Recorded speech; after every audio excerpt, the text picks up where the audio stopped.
Get your man the Flute to play song, the fuck.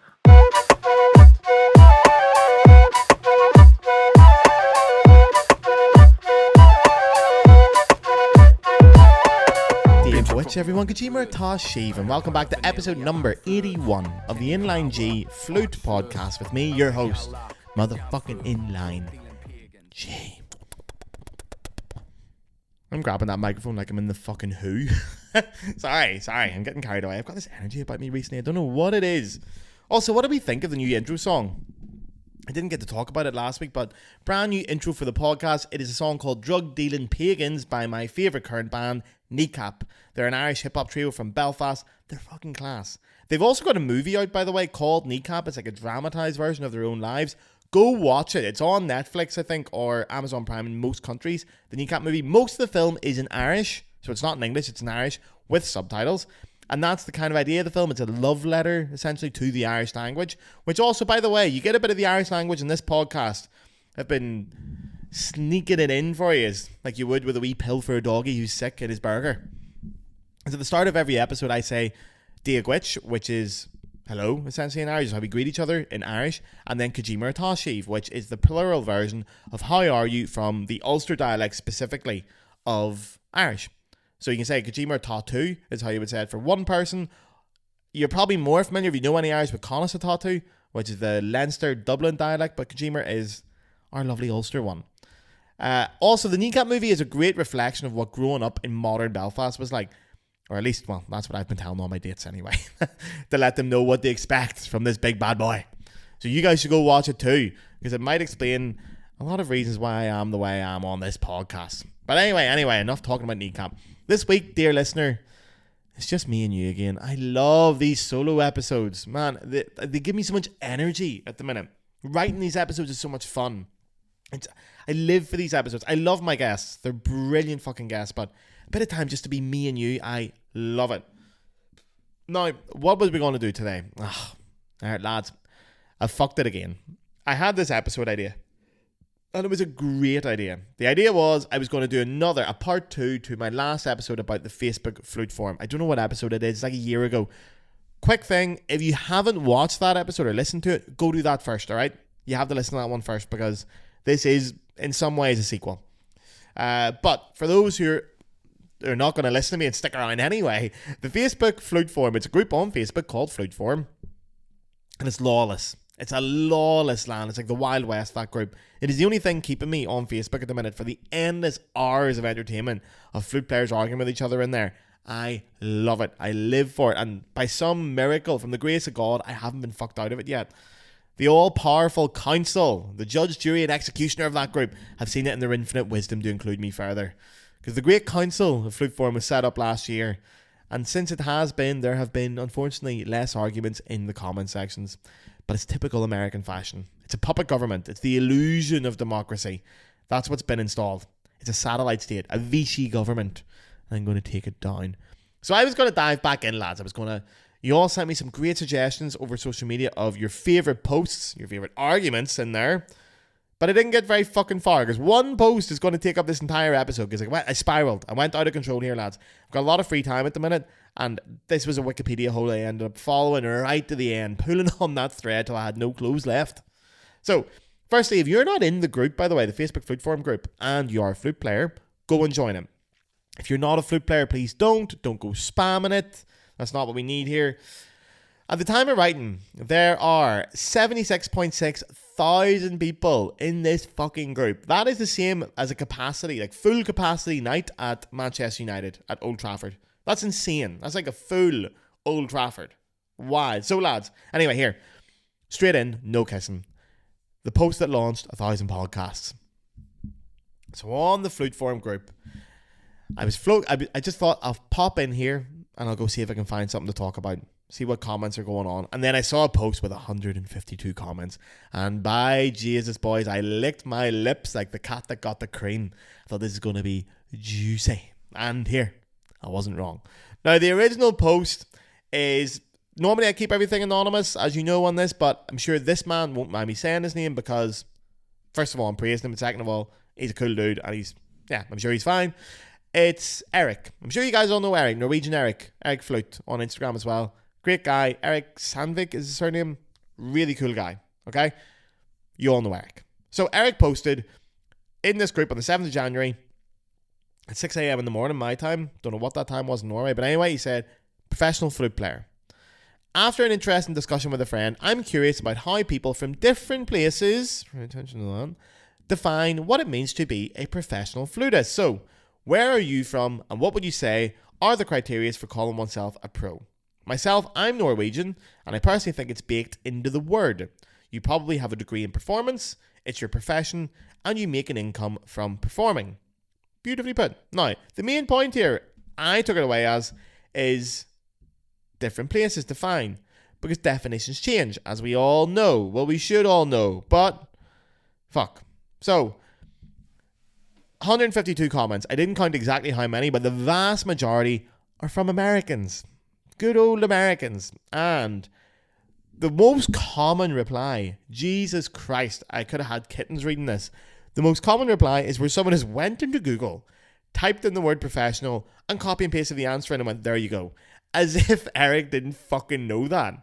Like, what do you think he was doing?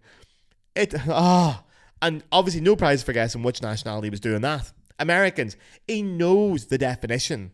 But the point is, he wants to find out what the definition is to you. Because believe it or not, lads, there's cultural differences across the world. There's different languages too. You Googled it in English. Idiot. But anyway, that's a lot of the replies. Like one of them was, Google. So one guy's replied saying, Google, profession. A paid occupation, especially one that involves prolonged training and a formal qualification. That was his reply. And then Eric replied saying, where are you from? And the guy says, United States, close to LA.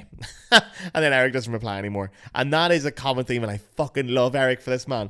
Because every time he does it, every time someone just says something like that, like a definition, he'll reply going, where are you from?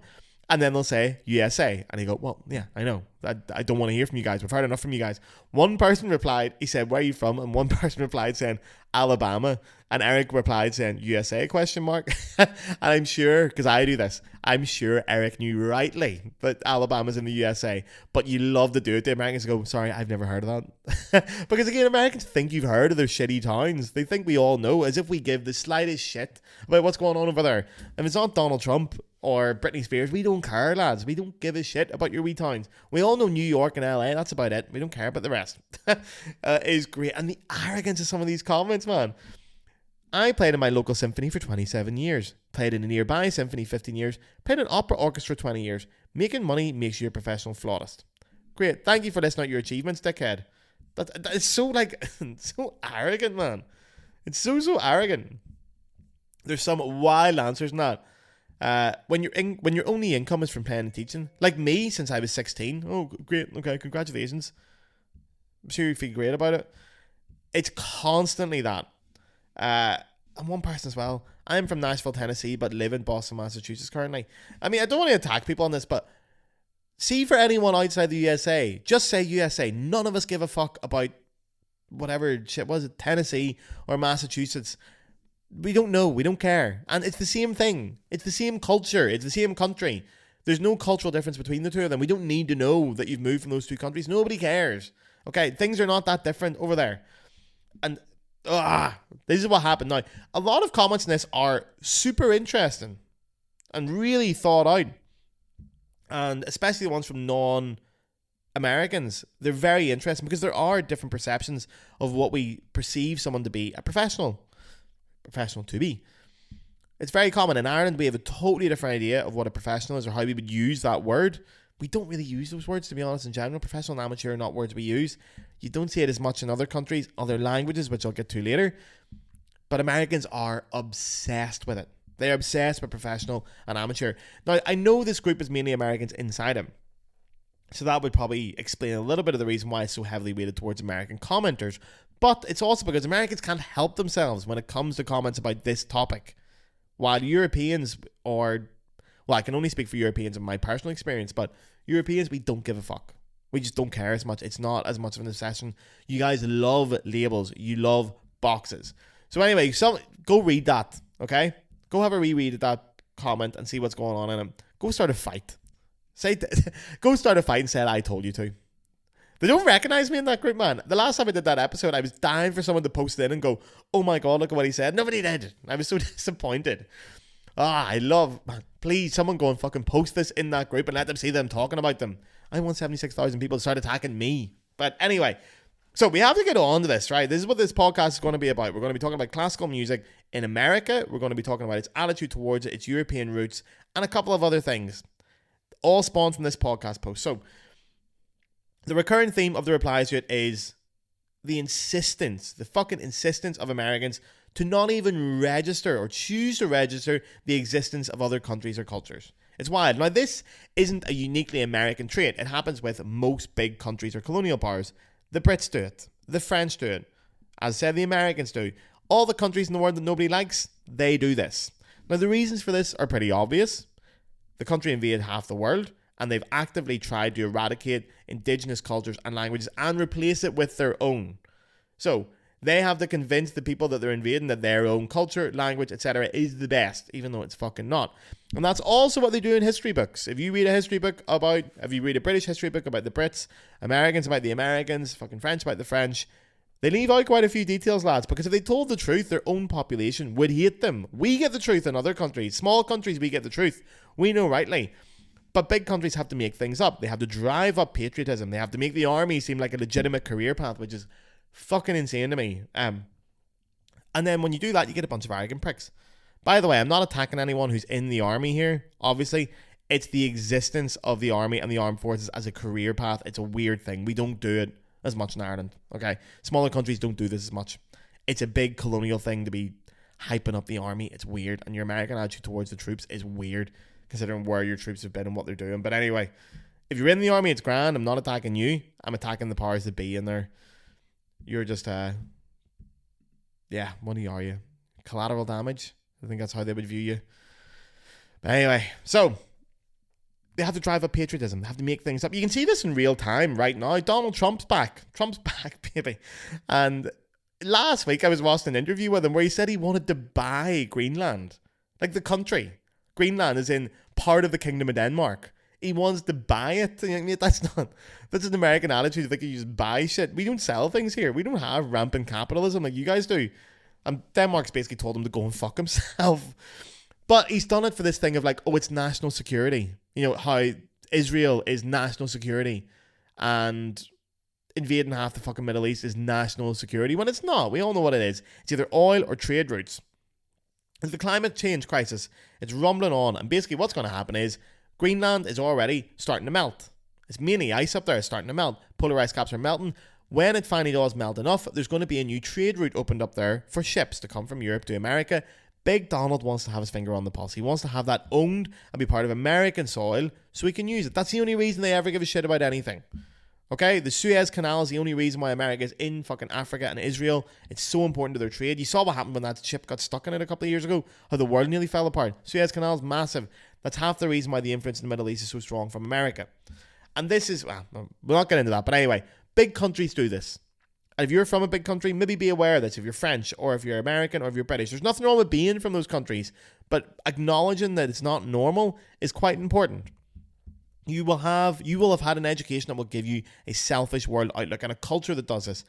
I think Americans are the worst for this. It's up there with them and the Brits.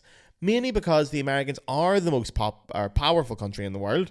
And for the most powerful country in the world, the American population has a shockingly poor knowledge of global affairs. Now, there's a few reasons for this, obviously. Education being the big one. Education in the USA is very USA-centric. They learn things like the Civil War. Even the fact they call it the Civil War. It's the American Civil War, founding fathers, all that kind of stuff. They leave out the bits of, they leave out anything to do with George W. Bush invading for oil and all that, but, handy. But they learn all that. And even in Ireland, we learned about American stuff. Like, we learned about Declaration of Independence. We learned about the founding fathers. We did the JFK stuff. We learned American history in Ireland because it's important to learn other countries. But Americans don't do that. They just learn American history, or vast majority of it American, or things that have been influenced or affected by America. Secondly, in American education system, there is a shockingly low emphasis on a second language, which is so surprising to me. Especially if you consider a second language that isn't Spanish Although Spanish should be mandatory in America, there are 14% of people living in America, or American citizens, are first language Spanish. 14% of the population, that's enormous. If it's 14% of the population, you should be teaching it in schools mandatorily for a couple of years. In Germany, people do English here. It's mandatory to learn English here. There's nowhere near 14% of native English speakers here. In Ireland, we learn Irish. It's mandatory to learn Irish. There's nowhere near 14%. In the UK, most schools, it's obligatory to learn at least one foreign language for a certain amount of years. There's no emphasis on this in America. Now, the media as well in America, it's insane, lads. I've went and watched American news shows recently. Oh my God. Because I read this on the internet and I was like, there's no way that's true. There's no fucking way that's true. And then I watched it and I was like, it's true. If you watch American news, like a news bulletin, not one of the 24-hour ones, a news bulletin, they start with American news. Now, Americans, you're going to be going, yeah, of course you do. But for us, this is shocking. What happens in Ireland or Germany or France or the United Kingdom, places I've lived so I can comment on, is you open the news, the first thing is international news, global affairs. Probably if you turn on the news today, it's going to be about the upcoming ceasefire in the Middle East. Then they'll comment on national news. And then at the very end, it will go to regional news. Because that's essentially the order of importance. You want to know the big global affairs first, then you get your local stuff, and then you get your very local stuff, your regional stuff. Americans the other way around. Now also, American news is entertainment. And Americans are entertained by American news. It's that vicious circle. It's a snake that eats itself. The big greedy snake. It's insane to us. And lads, I'm not making it up. If you're not American, go watch it. You won't believe how weird it is that they don't talk about international stuff. It's almost a wee bit at the end where they go, oh, and now fucking happy days over in France are still eating cheese. Yeah, some bollocks like that. They don't care. And also with media and entertainment in general, America has dominated the world. Okay, you guys make films, you make TV shows, and you're fucking bringing that. Your music is great as well. You have dominated the world, so I understand a lot of Americans will think, well, fucking, I don't need to look at international or consume international media. I've got everything I need here. You don't dominate classical music, by the way. Nowhere near it, which I will get to. We're going to get there, lads, I promise. Just let me rant on about America for a wee while. Next, there is the size of the fucking country. It is massive. All right, I'm not stupid, lads, and I know you all point this out to me. I know America's massive. Last year I drove from LA to Texas, which is like not even half. It took fucking ages. Although, when I did that drive, I realized there's a lot of it you don't need. Right? You're not using most of it over there. If anyone says America's full up, they're lying out their hole. There's nothing out there. See, New Mexico. Why do you need New Mexico? There's fuck all there. There's literally nothing. There's a couple of fences and some border control and a couple of lizards, and that's it for about 6 hours of driving. There's fuck all in New Mexico. You just don't need it. So Americans don't travel. They don't feel the need to. They can stay within their country. 48% of Americans own a passport. Now I'm going to say that again for the international people. 48% of Americans own a passport. Like in Ireland, for example, 86% of people own a passport, which is still kind of low. Most European countries are like 90. The only reason Ireland is a little bit lower is because we have identity cards as well, which can be used for travel within the European Union. That's part of the reason why. But 86 is low. 17% of people in Ireland also have dual passports or dual citizenship. They have two. Fuck's sake, less than half of Americans have a passport. Insane. So I get it. You guys think when you're over there, you're in America, you've got everything. You've got the mountains, you've got the seaside, you've got the ocean, you've got Denny's. Life is grand. And you all think it's like there's loads of different cultures. It's very multicultural. It's not. There's fuck all. The US is a monoculture. Like I've traveled a lot of the US now. I'm telling you, it's for the most part of it, it's a monoculture. The biggest difference in the US is not between, for example, the East and West Coast. It is urban versus rural. That's where you see the differences. But traveling across, it's the same language. It's the same takeaways. It's the same, it's McDonald's and Burger King and Wendy's the whole way through. Everything's a chain in America. You go to a bank, it's a chain. If you go to the doctors, there's fucking chains for pharmacies and all that. Everything is a chain in America. And it's nationwide now. Sorry, not statewide, nationwide. So it's all the same. The same currencies there. The same laws are there. You're ruled by the same person. You have the same president. Same education system. It's a monoculture. It's not that different. It's all similar. Like if you take it here, France and Germany are neighbours. They're right beside each other. Totally different cultures. I'm in Cologne right now. That's where I live, Köln. It's 1.5 hours drive away from Aachen. Now, Aachen, also known as Aix-la-Chapelle in French, it's even got a different name in a different country. Aachen is one of those points where you can get to 4 different countries. Handy from it. So you've got the border to France, you've obviously got Germany, you've got Holland, and you've got Belgium. These are 4 countries with 4 different languages, 4 different presidents, 4 different parliaments, 4 different aesthetics, 4 different chains, 4 different countries. Totally different. They look and feel different. Like, you know when you've crossed into Holland. Because you're like, oh, for fuck's sake, we're in Holland. My favourite is crossing over into Belgium. Oh my God, crossing into Belgium. When I drive to Paris, you drive through Belgium. The minute you cross the border into Belgium, there's no border control. But you know, because your car's going, and then you leave the German border and your car goes, because the Belgian roads are shit. They're terrible, and the Germans are very proud of it. And then you know you're leaving Belgium when the roads go back to being nice and the hedges are cut. Because the French will cut their hedges right up to the border, and they're like, no, fuck them, leave them alone. That's so French. Like, no, they can cut their own fucking hedges over there. It's brilliant. But anyway, you're crossing different countries here. We're so close to it. So it does help. So all this basically builds up this mentality, a closed mind attitude of America that, okay, not all Americans have it, not all Yanks have it, but a lot of you think that it's the best country in the world. And I hear that all the time. I hear that from intelligent Americans. I hear the USA is the best country in the world. And we're all looking on at you guys going, it's fucking not. Like, it's nowhere near it. Whatever way you can measure it, like any measurable statistic, America never ranks in the highest. It's not even close. World Happiness Report 2024, the USA, 23rd. Per capita, GDP per capita, like how much money you have in your pocket, 8th. Okay? Pay inequality. So that's not just gender inequality, but inequality of pay in general. The US is 72nd worldwide, but it's the first one on the list that is a quote-unquote developed or first world nation. You see the countries around it, it's like fucking Yemen, and it's small countries. All the other first world developed countries are way down the list at the bottom. The USA 72nd, it's way too high. The Freedom Index, I found this the other day, the World Freedom Index, of which US academics are part of setting up. Do you know what America is on the Freedom Index? Take a guess. 83rd. That is fucking wild. Now that measures things like political rights, civil rights, how free you actually are to pursue what you want to pursue. 83rd. And that's their whole fucking thing is freedom, and they're 83rd. That's ridiculous. Like, but this is a country who last year, a standing president leaving, actively tried to overturn democracy. They still have an electoral college system. There's no surprise to the rest of the world that America's not free. There's fuck all free about it. It's ridiculous. Healthcare, education, housing. They're in crisis in America. Those 3 things are in absolute fucking downfall at the minute. And those are the 3 most measurable things for the success of a developing and thriving nation. Everyone should be able to afford healthcare, education, and housing in a developed country. No one can afford it in America unless you're rich. All 3 of those things. Now, you've got Denny's, which I will give you. I'm not going to bitch too much because I do love Denny's. But a US-centric view in the world makes zero fucking sense, lads. 0 sense. Especially when it comes to classical music. We got there in the end.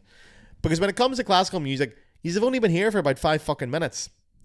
So, first and foremost, I need to say this. The USA, as a country, was founded on the 4th of July, 1776.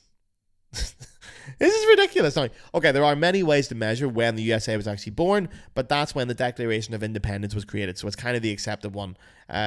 By the way, again, we studied this in fucking Ireland. I knew that. I had that information in my head in fucking Ireland. But the other way that you can measure it, things like the first settlement, the first successful settlement, the day Christopher Columbus came and fucked the place up.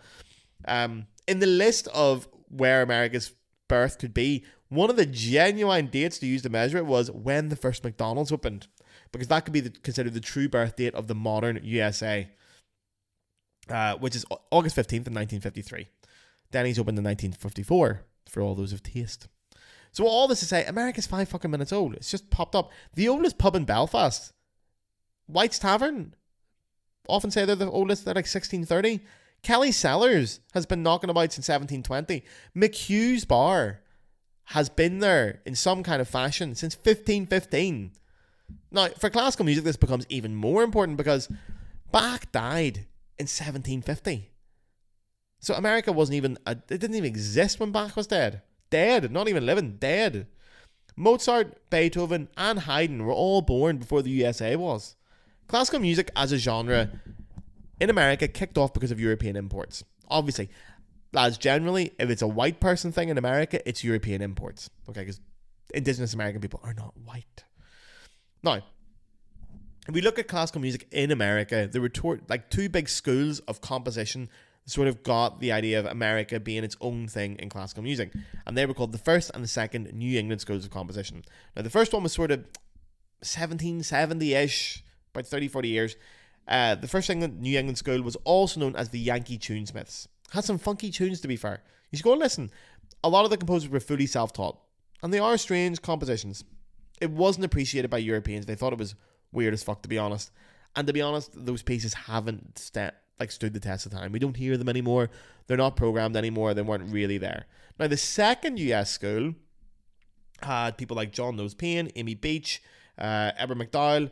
The kind of names you probably know, or you've read them in a textbook at sometimes. You know, they're all part of the group called the Boston Six, and I can't remember what the fuck you call the other ones. I know Horatio Parker was in it, and he was the teacher of Charles Ives. You know, so that's, you'll know Charles Ives if you're American. That's like where we're starting to come into true American composers. But generally, classical music, at the start, it was, for a long time, a European import. And it kind of still is in the USA. The first orchestra in the USA was the New York Philharmonic, founded in 1846 by Urelli Corelli Hill. Now, I did say Corelli there in the middle. I did. His dad loved it. His dad fucking loved that. So he's called Corelli after the composer. His brother was George Handel Hill. Fucking really good. His dad loved composition and stuff. Now, Hill founded the New York Philharmonic with another person who was called William Vincent Wallace, who was from Waterford. Fucking Waterford, down in Ireland. The poor fucker. So an immigrant founded the New York Philharmonic, or co-founded the New York Philharmonic. By the way, it is an immigrant, okay? If I see one more article online calling him an expat, I'm going to go fucking mad. He's not an expat. Expats don't exist. Expats are what Brits and Yanks say. We don't say that. Irish people, we are immigrants and we are proud of it. Expats, fucking dog shit. There's no such thing as an expat. Expat is what white people call them. So, everything in the USA about classical music has been imported from Europe. Now, the USA brings a lot of great things to classical music. Experimentation and innovation being the two big ones, while Europe tends to focus more on tradition. And that's a general reflection of the USA and America and Europe. Do you remember the smoking ban? Like, there'll be people old enough amongst you to remember when you used to be able to smoke inside. When people found out smoking was bad for you, Americans dropped it. They just stopped smoking. You go to America now, people don't smoke. There's no cigarettes anywhere. It's like, it's seen as so trashy. You wouldn't dream of walking down the street in America in a city smoking a cigarette. It's obscene. When I went out for a cigarette in America, sorry, anyways, listen, sorry to my grandparents, but I had to be sneaky one. When I went out for one, people looked at me as if I came into their house on Christmas Day and pissed on their kids. They looked at me as if I had two fucking heads. I was like, man, I'm just puffing away here. But in Europe, that wasn't the attitude. Europeans have smoked for so long. When we found out it was bad for us, we're still like, yeah, we're going to do it anyway. It's part of our tradition. It's part of our culture. Americans are very quick to throw things out and just go, right, that's it. Baby out with the bathwater. We don't like it. Fuck it in the bin. We move on. Okay. In the case of smoking, it's probably better that he did throw it out. But you get my point. Like, the French still smoke. The Italians smoke. The Germans smoke. It's going to die out eventually, but it's a tradition here. It's part of life here. And that's a lot of things, how that sort of ran and how that relates to classical music in Europe. Classical music in Europe, first of all, it ran parallel to culture. When you had monarchies falling, when you had changes in the social climate, when you had empires being built, rebellions, beheadings, it's part of the country's DNA. There was music being composed at that time. It's written into the country. It's part of how we live. The institutions in Europe, they've been around for centuries. And they've pioneered the industry. All of them. You know, even from the big churches, the famous churches, the Kölner Dome and places like that, right over to where they are in Leipzig and Notre Dame in Paris. And these are iconic places that have been around for years, hundreds of years. Concert halls. You think of places like in Vienna, the concert hall, Music Verein, and these places have been around for donkeys of years. The conservatoires, oh my God, they've been knocking about for ages. And it's here, and they've been here forever. They've been part of the city and the European culture for donkeys and donkeys and donkeys. And because of that, classical music is part of the cultural heritage of the city. It's built into it. If you think of places like Paris or Leipzig or Vienna especially, these places have a long sense of cultural continuity where classical music is a source of pride, regional and national. You can't go to Vienna without seeing classical music, and it's not because all the people listen to it, it's because it's built into the city's DNA for so long, for hundreds and hundreds and hundreds of years. Now, the US has this pride in this thing as well, but it tends to come more with jazz music or rock music or the blues or the cultural establishment of Denny's. You guys do that stuff really well. You're fucking brilliant at that stuff. And the emphasis, as I said, on innovation, accessibility, and equality in classical music, that's all America. Fair play to you. The Me Too movement is what started it all, and the Me Too movement would never have started in Europe. The French wouldn't fucking dream of it. They're still hating it now. It would never have started here. It took Americans to do that. It's a European game that the Americans are contributing to. So, when it comes to debates within this world, pipe down a fucking second if you're American. Just shh. We don't need to hear from you all the time, okay? Europeans have a lot to say on this, and it's our thing. We give it to you. Now fucking give it back. Right, lads, before we go on anywhere further, just quickly, before we get to the juicy stuff, regular listeners, you'll know what's going to happen here, but for anyone new around here, I'm going to do a quick Patreon read. So, the Inline G podcast is free, and always will be free. That is a guarantee. But if you wish to donate to the podcast, you can now do so through the Patreon. On the screen now is the address, and for the audio listeners, is patreon.com/the Inline G Flute podcast. Lads, this podcast is fully amateur, independent, whatever words you want to use. That's what this podcast is. It's on its own. It's independent. I make an episode of this every Friday. Every week you're getting an episode of this. Come rain nor shine. It is a shitload of work. I didn't just pull this episode out of my ass. I have to research this, write it. I love doing it. It makes me so happy. But it takes a lot of time. So if you want to support the podcast, you can now do so financially to help me out. I do everything in this podcast on my own. Literally every part of it. Audio design, video design, graphics, traveling to meet guests, production, marketing, everything. And it's a real labour of love. So you can pay me now to help me for my work, to make me earn money as an artist, which is incredibly appreciated. So you'll donate €5 a month, or whatever that is in your currency. You can unsubscribe at any time. But if you're donating, you're basically keeping the podcast alive, and you really are. Without you guys, without the patrons, this podcast would not have lasted this long. Not a chance. The motivation to keep me going is to know you guys are giving me some of your hard-earned money. It's incredibly appreciated. Now, you'll get a few perks. I'll reach out to you guys. You get your own trading card. You'll be contacted about things. But with regards to the episodes, there's no bonus episodes because I believe everyone should have this podcast. It's made for artists, by an artist. And I know that artists don't always have money, so you can get it for free. So if someone can afford to donate to it, it's incredibly appreciated. You'll be essentially paying for someone who can't.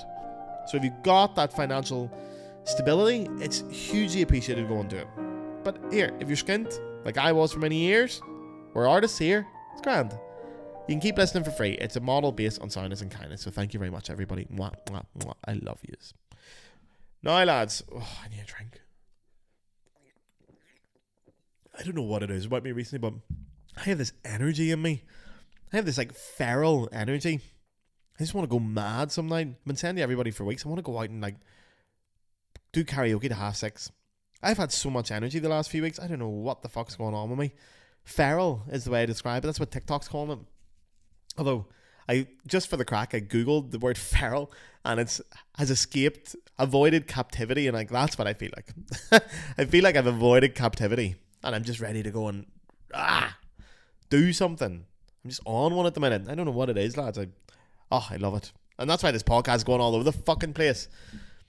I was actually meant to talk about no, I'm not going to talk about that. Next week's episode, I'm going to talk about something very important, which I cannot wait to talk about, but I could be sued for an extortionate amount of money if I mention it now. So ignore what I just said. Anyway, professional versus amateur. We're going to get down to the stats. I'm going to sort this out for you. If you're in that comment section on Flute Forum, fucking shut up. I've sorted it. Calm down. Your Uncle Gareth's here. I've done all the work for you. You just sit back. Go pour yourself a drink. Go pour yourself a gin and lilt. Or a gin and Fanta. I love a gin and Fanta. Gin and Fanta lemon with a couple of lemons chopped up in it. And if you can get that Gordon's lemon gin, Sicilian lemon gin, oh, mummy. Go pour yourself one of them. Hit pause. Where you go? Go pour yourself one. Sit back. I've got it sorted. You don't need to do anything. So, let's get down to it. Amateur, professional. Definitions, lads, they're not straightforward. Okay? They're not as straightforward as you think. For example, which definition do we use for this? There's a load of dictionaries, by the way. This is the issue. Which definition are you going to use? Because people are like, oh, I got the definition. I Googled it. And you go, well, that's grand, but there's other places than Google to get a definition in English. For example, if you go into the English one, there's no right one, by the way. There's the Oxford Dictionary, there's the Cambridge Dictionary, there's Merriam-Webster, there's all kinds of different sources. And then once again, if you're American, God help you if you're going to an American dictionary, because we're going to the Brits for this one. They nailed this. So, to give you an example, straight into it, professional, amateur, I'm going to give you different dictionary definitions because they're weirdly different. And these are all accepted dictionaries, some of the leading ones in the world. And there's no right answer to which one's the best one. So, definitions of professional. Oxford Learners has it. Doing something as a paid job rather than as a hobby. Now, the Oxford Collocations, professional, connected with a job that needs special training or skill, especially one that needs a high level of education. Merriam-Webster, characterised by or confronting to the technical or ethical standards of a profession. Let's go to Cambridge Dictionary. Earning money by performing or giving instruction in a sport or other activities that is a pastime for other people, not amateur. There's 4 different definitions there, lads. Only 2 of them mention money. Okay, so anyone who goes by saying, oh, you get paid for it, you're professional, it's not as easy as that. Okay? Not by these definitions anyway. Amateur. Oxford, again, doing something for pleasure or interest, not as a job. Merriam-Webster, one who engages in a pursuit, study, science, or sport as a pastime rather than as a profession. And Cambridge, a person who takes part in an activity for pleasure, not as a job. Now, Merriam-Webster, they said as a pastime rather than as a profession. Merriam-Webster defined profession as characterized by conforming to the technical or ethical standards of a profession. They don't mention money. So there's no mention of money in there. Okay? In either. So it's different. And also, lads, believe it or not, especially if you're American, I have to drill this into you. There are more languages in the world than fucking English. Okay? In French, for example, amateur is a word in French spelled exactly the same. It does not mean the same thing. It can.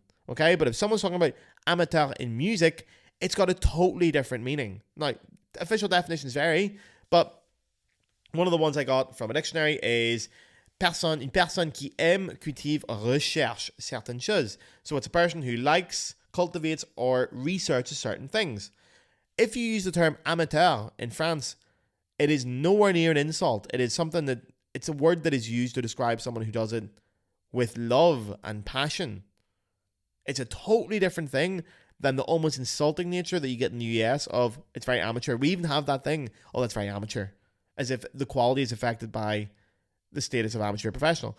German as well. Amateur Musik is totally different. Now, it can refer to musicians who get paid in Germany. So, for example, if you're a musician who plays in pubs and you're making your full-time income off that, you're referred to as amateur musiker. Oh my god. I'm getting that one out eventually. Amateur Musiker innen. Okay? Also, just to be honest, if I can do the gender neutral term in German, you guys can do it in fucking English. Okay? If I can offer a gender neutral term in 3 fucking languages, get off your hose and do it. It's a fucking nightmare in German to put German neutral things in. You have to put a star in and everything. But I'm doing it, so you guys can do it in English. Now, all these different words, they can mean different things in different countries. They all stem from the original word. It's Latin, so a lot of people who commented that, you are right. It comes from the verb amare, which means to love. So, yeah, an amateur comes from the verb of to love or to do something for the love. So, here's your answer to the whole thing. There's no fucking answer. Okay? Words mean different things, lads. That is a fact. You cannot just put down a definition and say, well, look, I got the definition. There you are. Fucked you. That's not how it works. And that was Eric's point in the entire comment, is there are cultural differences. There are differences in definitions even. Okay? This is a very Jordan Peterson thing. Jordan Peterson would be like, definitions are bloody complicated. Just saying the definition of something does not make it right. There are different definitions, and that is being selective to pick just one. And you know it is. Words are complicated. They are difficult things. It's why we invented them. And there are more words for certain things. That's why words get added to the dictionary. It's not some woke agenda. It's as we start to understand things better, we develop words for them. German has so many words for things. German has word for everything. It has words that we just don't have translations for in English. We have to say an entire sentence to say one thing in German. In the Irish language, there are 32 words for the word field. 32 to describe the different sizes of the fields, what's involved in them, what kind of things are growing, etc. 32 words. In English, we have field.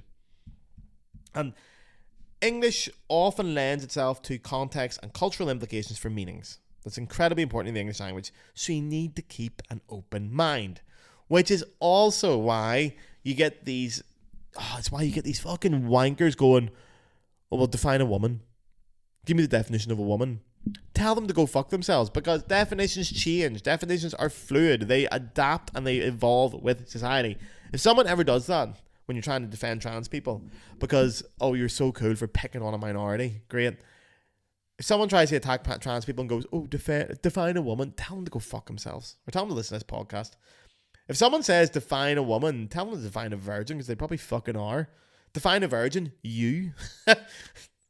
Like, here, do you want my 2 cents to the whole thing, lads? Because I have to get some kind of answer out of this podcast.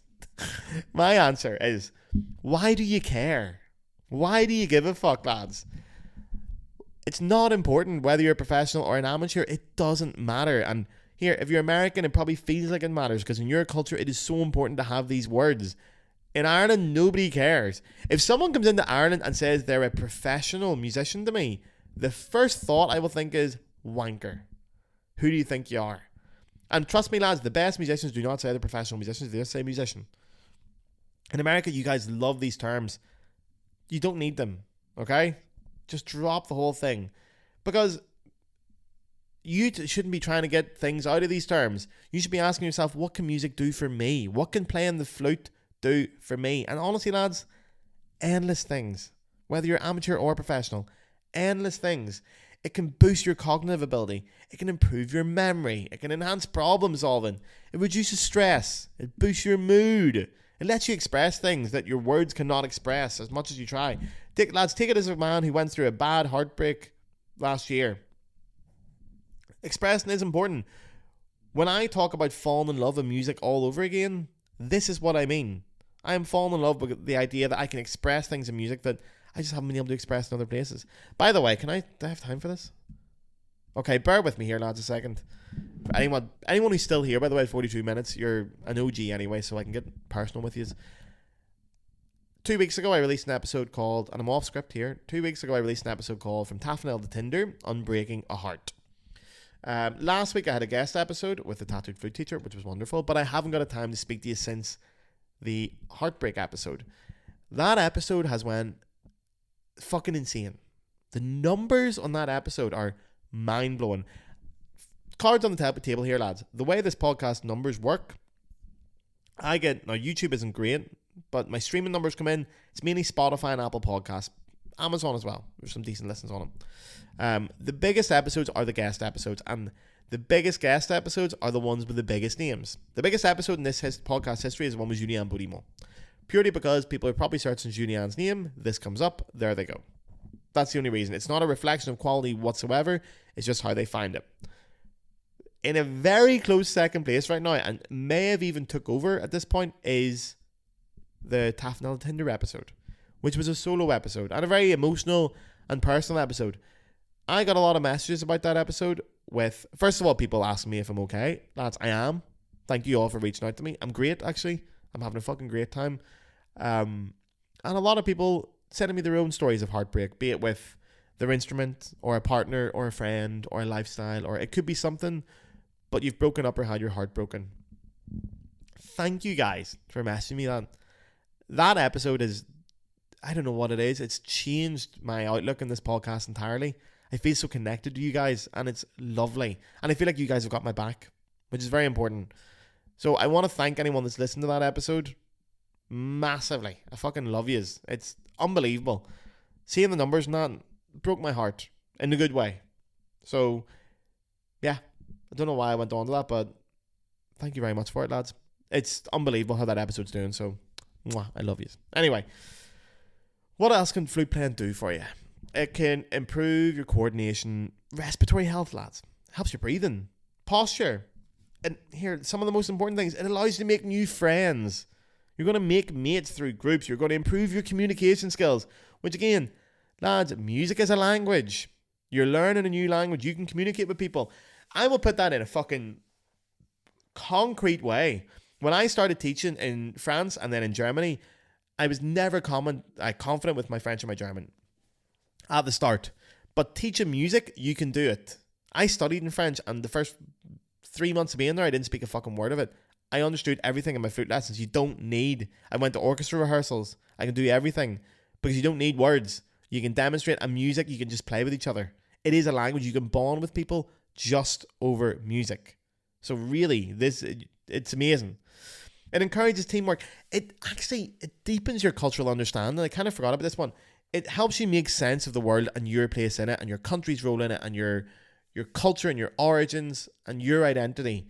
It can help you understand it by doing this music. It makes you feel a connection to the world. And lads, it's brilliant crack. All this is fun. Music has given me the life I have now. I'm sitting in fucking Germany here, recording a podcast, talking to people in America because of music. Music gave me everything. And here, lads, is this podcast professional? By almost every definition, no. Because I don't get paid for it. Are there any ethical standards that I'm holding myself to? Absolutely fucking not. Have you heard this podcast? There are no standards around here. There's no training. There's no qualifications. This is amateur hour. I would never dream of calling myself a professional podcaster because there is nothing professional about it. Is this the best thing I've done in years? Fucking right it is. It is the most fulfilled I've been creatively in a long time. So, music can do that for you. Let it do it. Now, the other thing about music, and this is maybe where professional and amateur truly differ, if you really want to get down to it, is music can serve you and it can serve your ego. And I feel like professional musicians are leaning more towards that. They're getting more for their ego. True amateurs, in the best sense of the word, don't let their ego get involved. They get their ego satisfied by something else. And here, that's a window into the professional world, lads. As someone who works, I consider myself a professional musician 100%. But my definition is I get paid for it. But that's my definition. And again, I don't give a fuck really. But I consider myself, if you're looking at it thinking, I wish I was in the professional world, there's a lot of ego. People are not happy in this world, I'm telling you. So, grass is always greener on the other side, lads. The amount of times I would love to go back to just playing music for fun and not have the ego involved in it, Jesus Christ. Now, and you can see why. Okay, in music you achieve things, you win things, you're in front of an audience, you make money, we all love it. But you can do those things anywhere else. You don't need to be, don't view this as professional as the standard above amateur. If I work hard enough I can be a professional. Don't look at it like that. If you are in an amateur and you don't have to worry about that, fucking stay where you are, lads. You're not going to make fucking any music anyway. Outsource that need for ego stroking, put it to Duolingo. Leave music for your soul. Don't let some dickhead on the internet, right, and that fucking flute forum group, don't let them get you down by saying, oh, you're just an amateur. It's not true. Remember them, that they're the fucking losers sitting all day on a Facebook group trying to justify their own achievements to a bunch of strangers. Don't let definitions get you down, lads. Fuck them. For example, in English, French, and German, we use the word restaurant. Now, in the definition by Cambridge Dictionary, it is an establishment that prepares and serves food and drinks to customers. So technically, Denny's is just a restaurant. That definition doesn't mention anything about love, about dreams, about healing, the healing of the soul that strawberry pancakes at 4 a.m. blinded with your head spinning like The Exorcist will give you. And isn't that what life's all about? Slan, lads, it's been lovely. Grma, have a lovely weekend, and I'll see you next week. Mwah. Get your man the flute to play song, the fuck.